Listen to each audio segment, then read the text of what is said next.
Eta orduan bautizo itzen zanen, ospakixunik itzen zan? Bueno, etxean deko zuen geuzia, gazmokelatxu edo zeuzer prepareta eukitzen zan, eta sopatxu bet, garmantzuen goizia, oilu itxe obligazio inoiz eta zane parturientiari zaldi moteko. Bai. Eta oilu alberdeta edo kelia alberdeta edo Sofia lehenengota horixe. Iunditzen itxetan zanez, horixe ospakitxu. Olioa derrigorri zeten zan, ez da?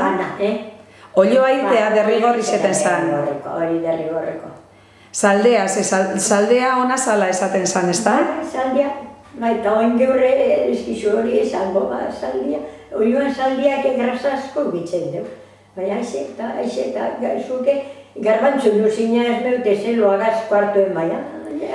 Egunetan egoten zinen salde hartzen? Egun biero. Eta hori duene, hori gemeloak eukin itzu zen bikezek, etorzen Arrizabalaga medikoe bai, eta Jose Luis, Otalora bere bai, bizek etorziren.